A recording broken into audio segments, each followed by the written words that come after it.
যাই, বউর জন্য চাদরটা কিনলাম, চাদরটা খুব সুন্দর হয়েছে। এই তুমি এটা কি করছো?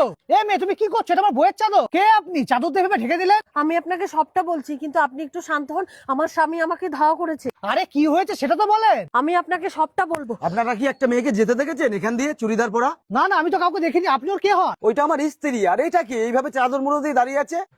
আপনি জেনে কি করবেন? ও যে হোক, আপনি এখান থেকে যান। যান, আপনার স্ত্রীকে ওদিকে গিয়ে খুঁজুন। ঠিক আছে, যাচ্ছি। কোথায় যে গেল, কোথায় যে এখন খুঁজবো? এই মেয়ে, কে তুমি? তোমার স্বামীর কাছে তুমি লুকিয়ে আছো কেন? স্যার, আমি গর্ভবতী। আর আমার স্বামী যখনই জানতে পেরেছে যে আমার পেটে ছেলে নয় মেয়ে আছে, তখনই বাচ্চাটাকে নষ্ট করার চেষ্টা করছে। আর যখন আমি সেই কাজে বাধা দিয়েছি, তখন আমাকে মেরে ফেলার হুমকি দিয়েছে।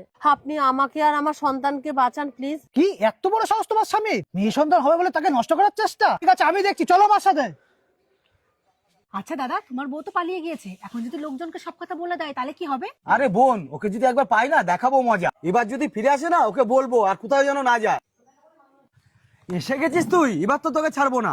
হ্যাঁ, আমি এসেছি, এবার দেখবো তুই আমার বোনের গায়ে কি করে হাত তুলিস। ও আপনি আপনি কেন এখানে এসেছেন? আর আপনিই তো সেই লোক। এইটা আমাদের বাড়ি বাড়ি ব্যাপার, আর আপনি এখান থেকে চলে যান। হ্যাঁ, আমি সেই লোক। আমি তখনই ভেবেছিলাম তোমাকে ধরে আমি জেলে ঢুকিয়ে দেবো, কিন্তু না, আমাকে তোমাদের বাড়ি পর্যন্ত আসতে হলো। আরে বোন, তুই কিছু বল না, আমি কিছু করিনি। হ্যাঁ, আমার বৌদি জীবনে কিচ্ছু শেখেনি। হ্যাঁ, ও তো কিছু শিখেনি। তোমাদের মা বাবা তোমাদের কি শিক্ষা দিয়েছে? তোমাদের বাজে শিক্ষা দিয়েছে। তোমরা একটা ছেলে আর মেয়ের মধ্যে পার্থক্য করছো, ছেলেকে বড় করে দেখছো। তোমাদের মা বাবা অশিক্ষিত ছিল, তারা না বুঝেনি, তোমরা তো শিক্ষিত, তোমরা তো বুঝো। কেন তোমরা ওর সাথে এরকম করেছো? আর মেয়ে সন্তানকে নিয়ে দুশ্চিন্তা কেন করছো? আরে ভাই, মেয়ে সন্তান তো ভগবানের দান, সুন্দর। একটু চারপাশে দেখো, ছেলেদের সঙ্গে সঙ্গে মেয়েরা সবকিছু করছে। দেখো, আমাদের দেশে বড় বড় পদে তারাও চাকরি করছে। কেউ ডাক্তার, কেউ ইঞ্জিনিয়ার, সব জায়গায় মেয়েরা আছে। স্যার, এখন আমি সব বুঝতে পেরেছি, আমার ভুল হয়ে গেছে। এখন ছেলে আর মেয়ের মধ্যে কোনো পার্থক্য নেই, আমি আর ঝামেলা করব না। স্যার, আমাকে ক্ষমা করে দিন।